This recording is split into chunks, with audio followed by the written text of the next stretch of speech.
What is going on, guys? We got our big face ripper rally today. Holy smokes. We had Jerome Powell come out. That's not it. Had Jerome Powell come out and give some big news about the rate hikes, guys. Holy smokes, this is a heat map. Tech obviously being the front runner of the day, carrying the market. It's been getting ripped to pieces, but today it carried it on its back. And holy shit, we got Google up 6%. I mean, Tesla almost up 8%. Apple, the big one, up about 5%. Microsoft up 6%. What the hell, dude? Just everything was green. Powell said all the right stuff. I guess the market was thrilled about it. Basically can confirm that we're getting that 50 basis point hike in December, which was really what the market was worried about, if that was going to be 75 again. Um, and then he generally talked about what they're looking at doing next year, which is kind of what the market's looking at now. It doesn't really know what they're going to do. But the fact that they're slowing down is a good sign. Um, but I'm going to talk about whether or not it's actually going to keep going up or if it's fake news. For the time being, it's hard to fight the trend, and the trend is to the upside. If we look at the S&P daily, we got some crazy high volume today. I mean, this was higher than the last CPI report, which was a 5.5% day, and most of that volume didn't come until like 10:30. So just insane, a crazy amount of buying, almost the highest volume buying day we've had since two CPIs ago. Jesus, yeah, insane. And now we are at a critical point right here. I'll make this line nice and big so everyone sees it.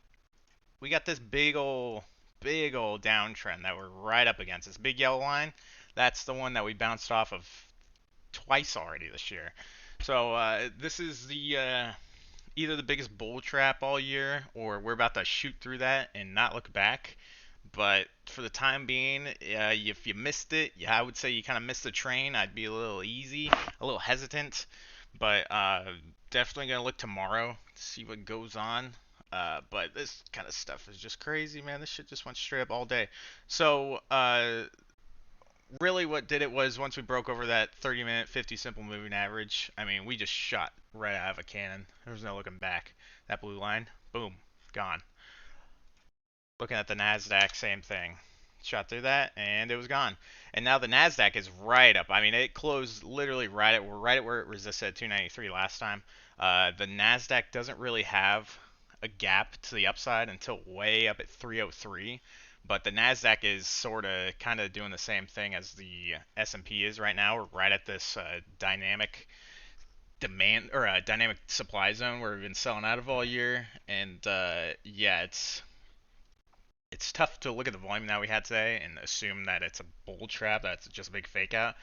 But that's really the story of the day, is that Tech was thrilled to hear that Powell came out a little dovish, and now Powell has been doing this. He goes back and forth. He comes out, he's dovish, market goes up, then he comes out, he's like, oh shit, the market went up too much, I have to change everything and go back to being hawkish. So if it's one of those cases, I'd be worried, but for now, it's impossible to know. We get inflation numbers tomorrow, so if those are good, clearly market will keep going straight back up. If those are surprising to the upside, as in inflation is higher than expectations, then I could see a rug pull kind of scenario. But for the time being, the real inflation numbers are CPI numbers that don't come out until like the 12th, I think. So these inflation numbers tomorrow are going to be all we have for about a couple weeks. So if those are really good, then I imagine the market will just rip until like December 14th when we get that FOMC meeting. And I get vibes from this that I got back in August, where we had the market ripping, and every time Powell came out, it just kept going straight up because he just kept saying nice things. They ain't say some nice things, and we get inflation report, and the inflation report's a little low, and we're like, hey, Powell's sounding pretty dovish, inflation's going down. And then what happens? Oh, inflation goes back up. Powell fucking rips the rug right from out from under the market, and we go straight back down, even lower than we went before. And that is kind of what it feels like is happening right now. If you look at the S&P, it's in that dynamic supply zone as well, in that big red rectangle right there, man. But what we got today was actually something we haven't gotten since way back in March. We got to close above the 200-day moving average. This big yellow line right there, that's crazy. That's the point that we bounced right off of back in August, and I was keeping an eye on that today, thinking, man, if we close above that, that's super bullish. And now we have That and the down trend line right there. So we're either going to shoot straight out or we're about to fall off a cliff. And if you didn't take profit today, I'd be a little bit worried about that. I wouldn't go short either, but we'd wait and see what the inflation numbers say tomorrow. But if you look at the VIX, VIX also looks. If VIX is still in that falling wedge I was talking about, it bounced off the top of it, and now we're back in that demand zone where VIX has bounced out of every rally. That big rally we got in March, VIX dropped all the way down here to the $19, $20 range on the VIX, and then shot back out. Market dumped. Same thing happened in August. Market's ripping. We come down to that $90 range in the VIX. We bounce out of it, and the market dumps again. And now we're right back at that again. So this is just a matter of if the trend continues or if we break that trend, and that is really what I'm looking at. It's a little concerning buying anything when VIX is near the $20 range. You usually want to buy when VIX is way up here in the mid 30s, and then sell once VIX gets down to 20. But if we do break out, then that's huge. If we see VIX come down below $19, that can also point to potentially the downtrend being over. But I would just not get too bullish too soon because you can get terribly trapped. And any terrible news headline that comes out can instantly change the whole market and give the power back to the bears. And goddamn. But right now things are looking good. Also looking at the dollar. The dollar tells the whole story as well. The dollar fell a good amount today. It fell about 1%. And now if you look at the dollar, it's right on its 200-day moving average too, but it's got support there. And the dollar hasn't been below that since June of 2021. And you could see it broke above this yellow line. That's right where the uptrend started. We started getting an uptrend. We get higher highs, higher lows, higher highs, higher lows, higher highs, higher lows, all the way up and up and up until way over here in September or October of 2022.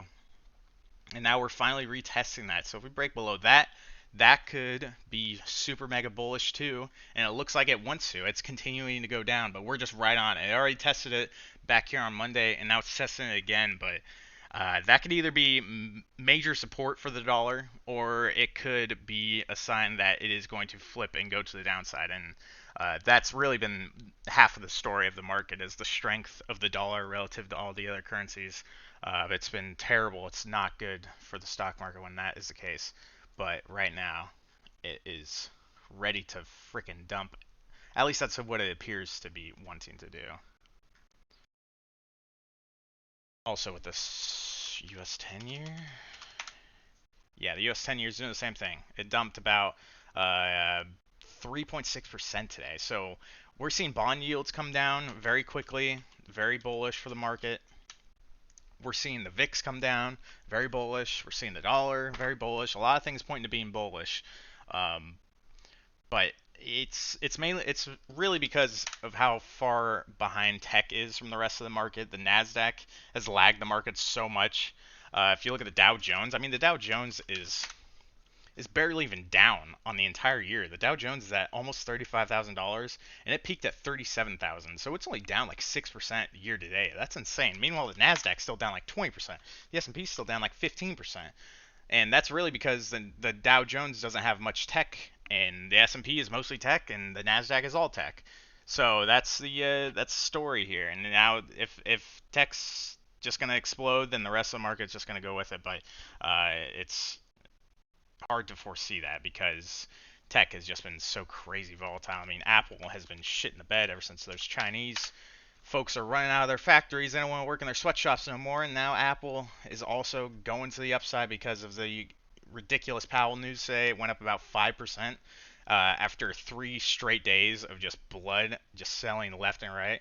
And now it is going to run up to this downtrend line right here at like 149.50. Above 149.50, Apple looks great. It looks like it could shoot straight up to 165. Another great play is Tesla. Tesla is freaking. Oh man, this one is pretty. Tesla's in a falling wedge. It is broken out of it today with Vindication, man. Holy shit. This thing is got so much volume today. It is shooting out of this falling wedge. We have an inverse head and shoulders. And Tesla it fell straight from $313 straight down to 160. I mean, that's almost like a 40% drop, and it could short squeeze like crazy. I mean, it could shoot up 20% over about 3 days. Tesla has done that many times before, and I would not be surprised if it did it again. It did that. It looks like exactly how it looks back here in March. I'll show you what I'm talking about here. Let's take a look. Back here in March, big ass falling wedge. Look at that. Big falling wedge, bounce, bounce, bounce, bounce, bounce. Shoots out of it. As soon as it shoots out, I mean, March was just insane for Tesla. 3.5%, 4%, 7%, 8%, just green day after green day. No turning back. And then eventually it hit that resistance up there and dumped. But Tesla has really been selling off because of all this stupid shit with Elon and Twitter, all the shit in China, all the COVID lockdowns, which are now easing. If you look at BABA, it went straight up today because that damn dictator is letting people leave their houses. How about that? That's great, and it's also ran up to its 200-day moving average.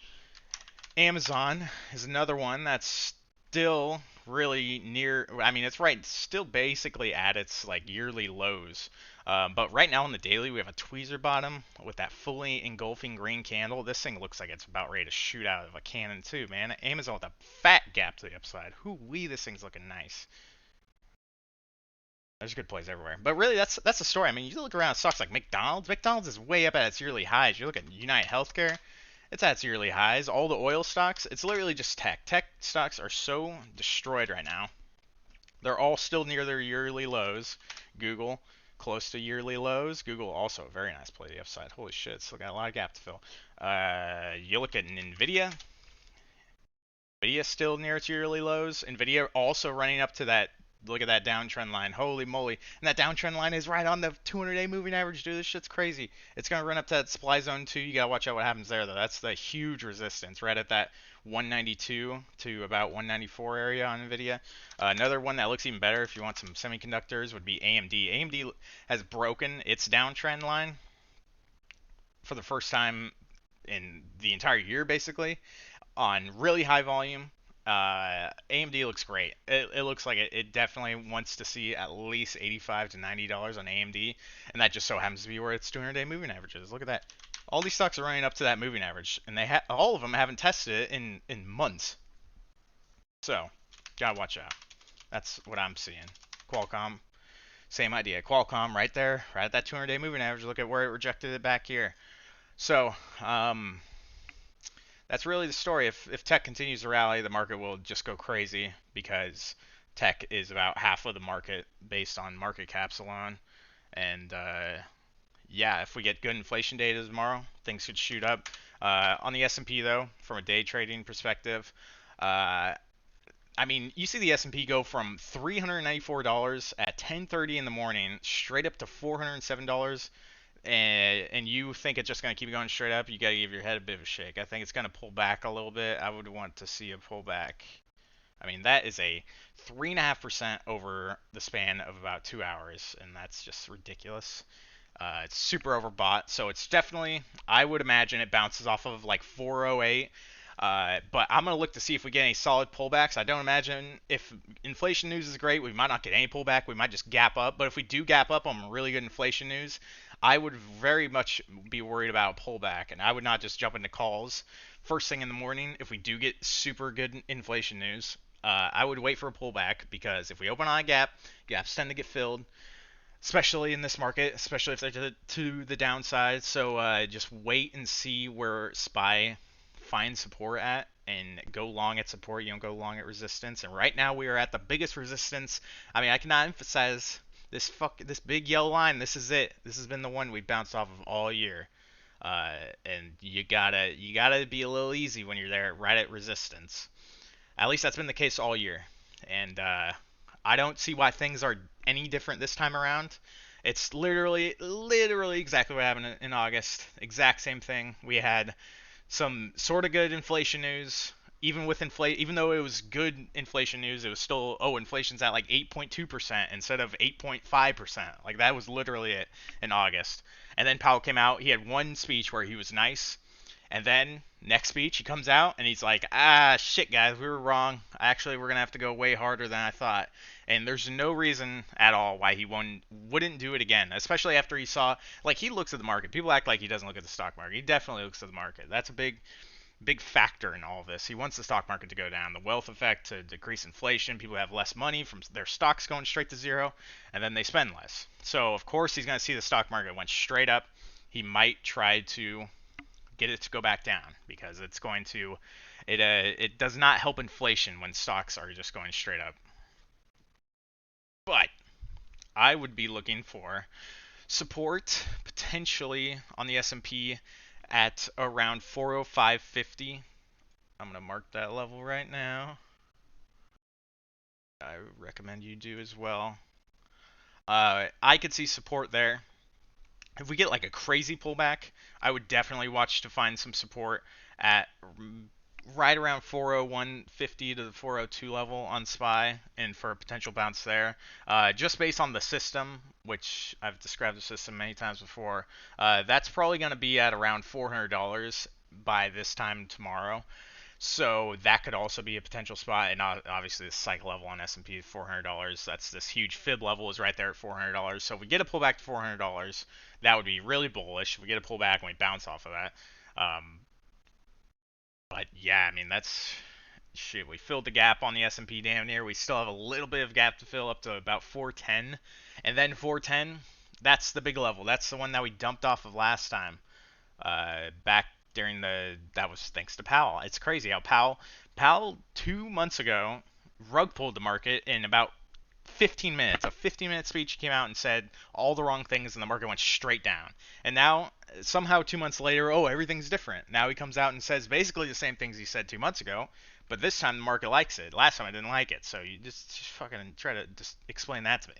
And that's just the market we're in this year. It's a circus. But looking at Nasdaq, we're right at resistance, and not just trendline resistance. We're right at this supply zone that we dumped out of last time, 293, with 294.50 right above that. It does not have a gap to fill to the upside until way up at 303, like I said earlier. So the S&P can push through its gap, but the Nasdaq's still a very long ways from that gap. It still has that trend line, but that gap will not get filled unless it breaks through this trend line. So if it breaks that trend line, we got that gap to fill. That's crazy bullish on the Nasdaq. But same idea. I'm looking for a pullback. I like to go long on the pullbacks. I don't like to try to chase. And I would imagine if we did get a pullback at all tomorrow, it would be around this 291 to 290.50 level on the Nasdaq.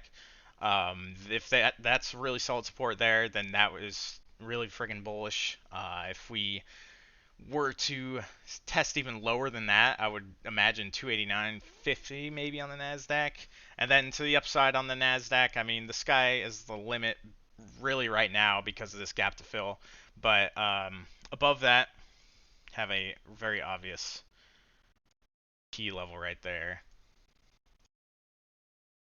Super obvious right there. At about 297. So I would watch a bounce off of that if we do not gap straight through it tomorrow. And so assuming if we do gap up tomorrow, we gap up above that line, I would like to see a pullback back to that line. But just know right now that the market is super insanely overbought. The RSI on everything is crazy overbought. There's going to be a pullback. It cannot just go straight up. So don't chase, buy the dips. And right now the market just looks crazy bullish. So buy dips, go long on dips. Do not go long on rips because you're going to get roasted. Because the market will pull back. It always does. It will. And yeah, just be patient. Trade your plan. But anyways, folks, thanks for watching. Crazy face ripper rally day. Fucking things are going straight up. Please drop a comment or a like or subscribe if you enjoy the content. We try to do it daily here sometimes, but yeah, thanks for watching. Peace.